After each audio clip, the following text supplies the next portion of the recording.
Social media needs a "Are you sure?" button. Like right when you post that video, right when you know about to send that tweet, or right when you about to post that video, you ranting and raving, like it should just ask you, "Are you sure?" Because there's no thought process. Like remember we used to have a thing back in the day called the think piece, Yeah. and there actually used to be actual thought put into the think piece. That doesn't happen anymore. Everything is just straight emotion, and so sometimes it's not even that people are stupid. You just didn't think it through. Like we used to get asked back in the day when you was young, what was you thinking? Like, you get in trouble at school and you have an adult say, what was you thinking? Right. Use your head. They're not doing that no more. Like they're just going off emotion and they're not using their head, they're using their Instagram. But, like I said, we're rewarding it. So what is it? Who's the problem? Them or us? I even question, what do we mean when we say we're rewarding it? Me. Right? Like to me, likes and retweets and attention and views. That's what I mean. Yeah. That's not translating to no dollars. In some cases it might, but is it really? Like I said, a lot of people be lying and a lot of people be fronting. And we think that, people are living lives that they're not actually living. So it's just like people get online and they'll set themselves on fire, literally, in some cases, just for attention, just for that, quick little hit of clout that they get. But how is that benefiting you in the moment financially? How is that benefiting your future? Okay, are you actually paying bills with the stuff that you're doing? I would be very surprised if these people were really making the money that some people think that they're making. Hey, yeah, you'd be shocked. All right, you talk about the lack of accountability or the lack of an ability to draw our own conclusions. We've all heard of this term, right? Group thinking. It's become much more serious with the explosion of social media. Group thought. Every time Tyler Perry put a movie out, all of a sudden y'all hate it, and I don't understand why. I have no idea. Everybody. And but just you have a whole group of people who love it. Exactly. That's believe in the rule of 10. The rule of 10 is 3 people going to like it, 3 people not going to like it, and 4 people don't even know what the hell going on. Right. Exactly. Well, people are jumping on trends and ideology without being able to really draw a consensus with no critical reasoning. How dangerous is this?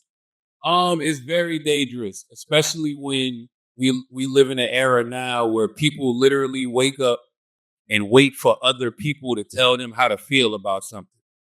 Like you talk about, use the example of a Tyler Perry movie. It's true. Like some people will watch that movie and might like it, but not want to express that till they see what the whole, what a mass majority of people on Facebook are saying about it. Because nobody wants to be the person that, steps out there and says they like something that nobody else likes. All of this stuff goes back to just, feelings we had when we were children. Like when you were a child, you wanted to, go along with the crowd. And I like the Pink Ranger, and nobody else liked the Pink Ranger, but I didn't want to say it. Exactly. I did. Exactly. You want to be accepted, right? Like that's all this is. We've taken all of those childhood traits and, we brought them into adulthood. To me, that's what social media has done. So I do think it's very dangerous because I don't think it's enough people expressing what they truly feel. Like they're literally just waiting to see what everybody else thinks. And now that can be easily manipulated. You got people doing these bot farms. You got people actually doing paid programs to convince you what to think about something. Yeah, that's what I meant on the dangerous aspect. I think that in the political climate that we're in, group thought can go one way or another. We can think towards a positive ideology or we can think towards hate. And I feel like we've seen what hate can lead us towards. Yeah. So next question for you. My co-anchor does this thing as a story is airing. And one of the topics you talked about, was as far as questioning what's in front of you. And a lot of people aren't doing this. I thought that she would question some of our colleagues whenever they spoke to any official, political official, whatnot.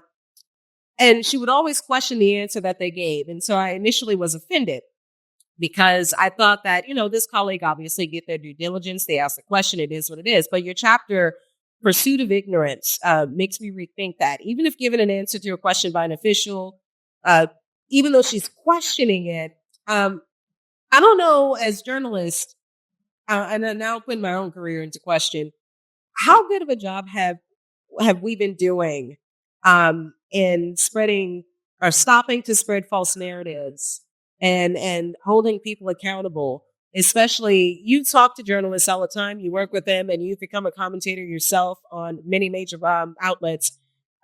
How, now that you're in those spaces, where are we with that? What do you think your aspect is? I don't I don't think people are doing a good enough job just simply because of what we choose to center as points of debate. Like there's so much real issues that people are dealing with every single day in this country, and they'll be on, CNN or MSNBC or Fox debating on whether or not somebody's black. Like, oh, is the vice president black or not? Or is she a DEI hire? It's like, how is that helping anybody? Like people are out here trying to keep food on the table and trying to keep a roof over their head, and y'all entertaining, issues like that. And it's like, when it comes to challenging elected officials, they do things on purpose. And you know this, Sharice. Like they'll be like, okay, you got 10 minutes. And so you'll ask a question, and whatever question you ask, they got a prepared answer that's probably 6 minutes. And so they'll just damn near filibuster the whole interview. Right. And so what I like to do is I'll ask them the question, I'll let them get their scripted answer off, and then ask them again. Right. Because now they're forced to be honest because they can't repeat the same thing that they just said. And I think that's what you have to do. Like you have to just constantly keep pressing, these elected officials to actually just speak straight to people. Right. Because, man, everybody out here understands straight talk. Everybody out here understands straight conversation. I've been said the language of politics is dead. I saw your comment about Kamala Harris saying she's going to pew pew people. Pew pew if they come in their house. Who it is believes in the Second Amendment? If somebody break in your house tonight, what you gonna do? Okay, so for the vice president to say that last night, that's just an honest answer. Right. That's what you have legal firearms for. You have a legal firearm to protect yourself and to protect your home. Right. So even when she said that and she was like, oh, I probably shouldn't have said that. Yes, you should have. Because that's what your constituents feel. Right. Right. Pharrell recently said in an interview published recently that he doesn't really do politics. He doesn't really do politics. Who said Pharrell? Who? Pharrell. Oh, got you. Yeah. He said he gets annoyed sometimes when celebrities tell people who to vote for. You have grown from culture commentator to political commentator, and those comments can stoke a variety of reaction from your audiences. And your audience, by the way, has grown tremendously. Podcasting, radio show host, television show host, author, all of the things that you have going, and graphic novel coming, by the way, as well. Illmatic. Oh, sorry, not Illmatic. Illuminati. I'm sorry, I said Illmatic. These comments can stoke a variety of reactions. Are you ever fearful that your comments on the political stratosphere could have an impact on all of these ventures that you're in, or are you ever careful about how you approach? Because people hear you. They listen and they're following along with you. And I'm sure that you could not have imagined that your voice could carry this much weight. I feel divinely protected every time I wake up in the morning. When I wake up in the morning, I know I'm divinely protected.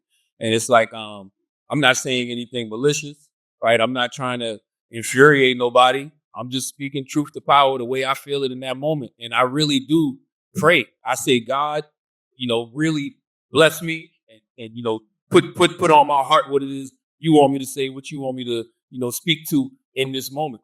And I feel like if you carry it like that, whatever comes with it, comes with it.